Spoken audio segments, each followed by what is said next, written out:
Hey, and welcome back to the Superordinary. I've just got to not click the pen. Superordinary BSAF. We're having question room questions. This time I've lost the pen. I'm going full of This time we have Xandolino.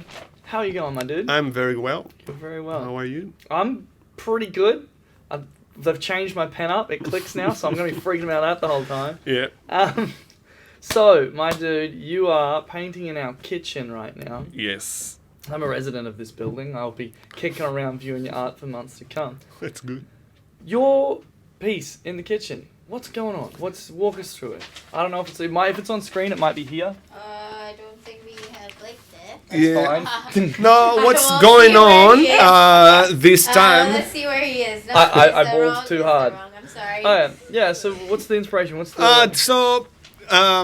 This time I didn't design anything beforehand. Mm-hmm. Like Janelle and Lincoln invited me to come painting, and I was like, okay, but I have two kids, 4-year-old and 1-year-old, and I've been super busy with that.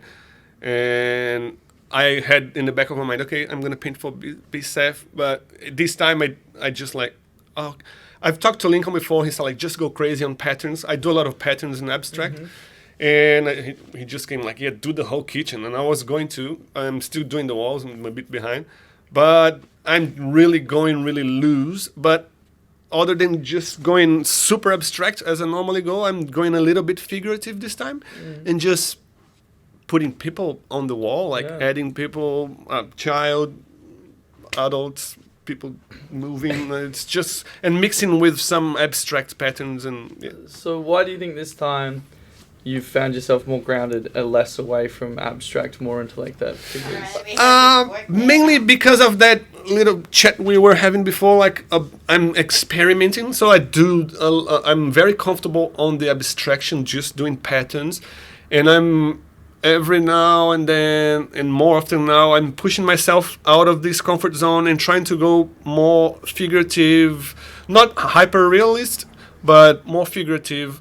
But still within my domain of abstraction, Trying to bring the two worlds together. Yeah. So you'd say you don't like to pre-design your work. You like to just stretch it as you go? Well, how's that? Because you're saying with this wall, you didn't think it, you just walked in and here's you go. Is that a usual thing for you to do? It is a usual thing. I'd say maybe 70-80% of the time I just come.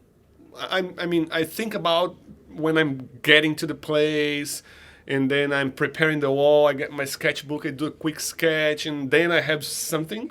But I don't usually, like at home, produce a final piece, and then I just go and reproduce that final piece on the wall.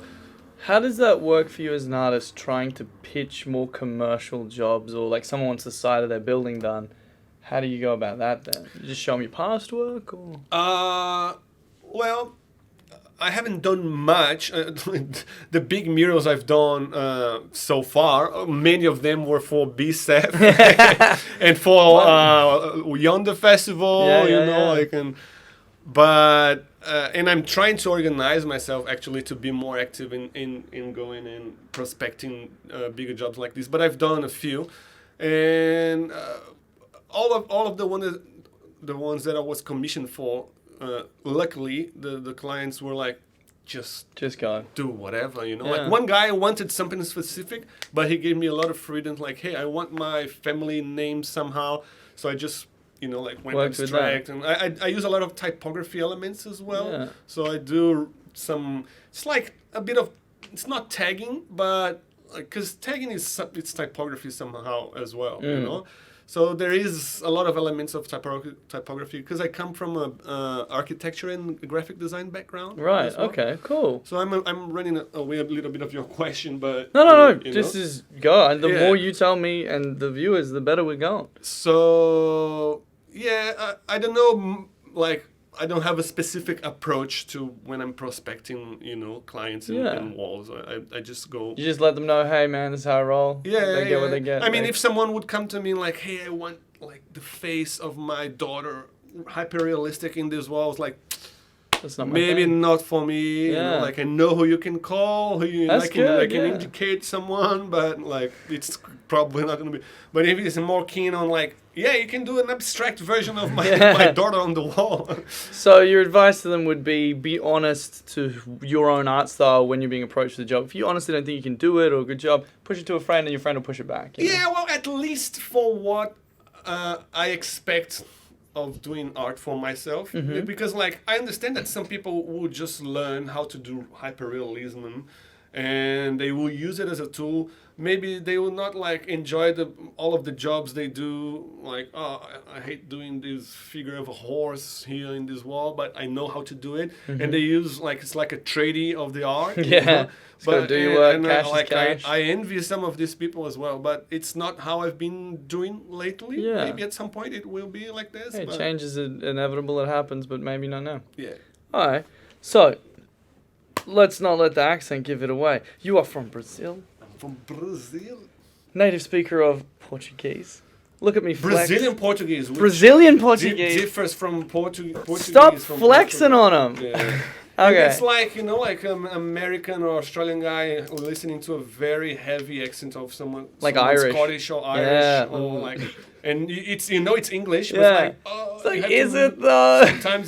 sometimes you have to make an effort, like, Anyone Irish out there, we love you, but your accents are weird. yeah. They're hard, man. You're Port- speaking quick. Portuguese people as well, we love you, but sometimes we don't understand you. All right, why the move? Was Australia your first, destination after Brazil, or was it places in between? Well, I was dating my current partner, my partner back in 2011, and she had already lived in China for a year. I never had lived abroad. I have traveled abroad, but never lived.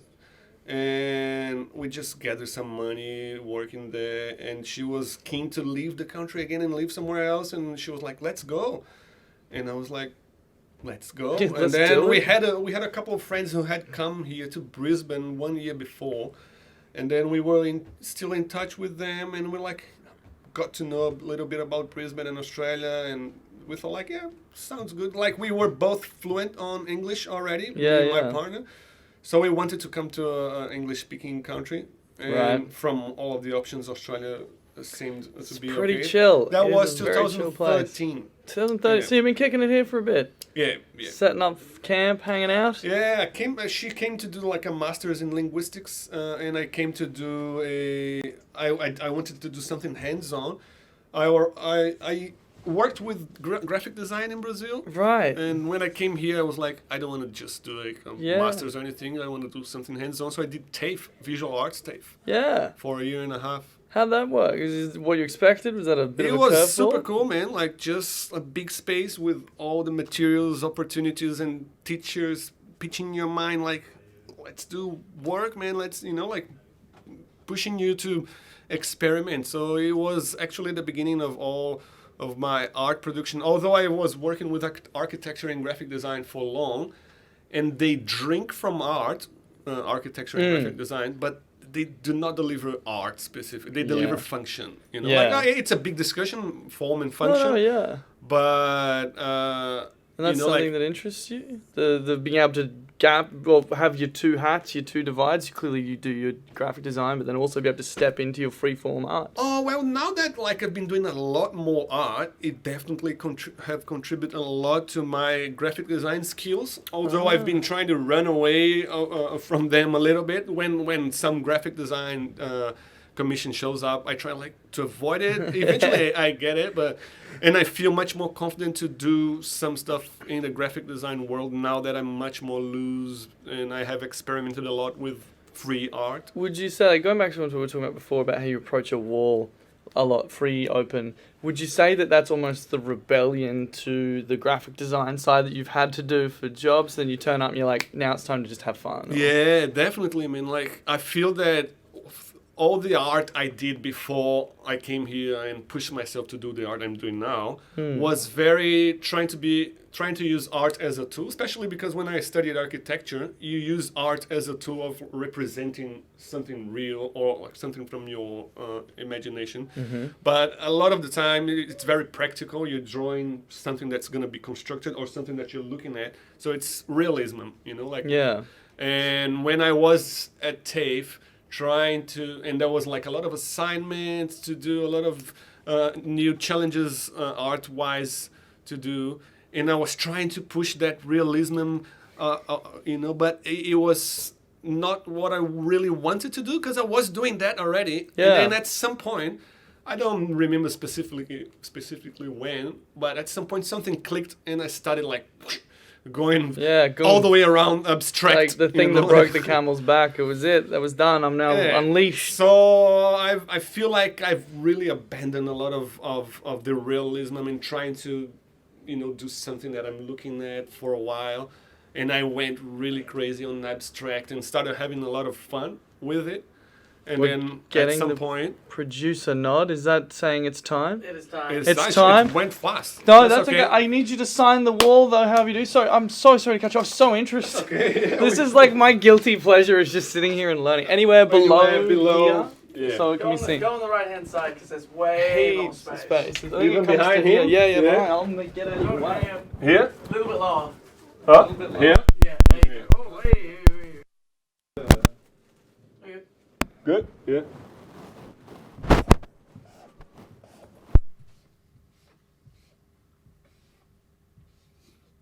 Yeah, I talk a lot, man. No, dude, it's great. It's part of the reason why I love doing this, because I get to just learn. It's such a guilty pleasure. Well, alright, thank you. I'll do the little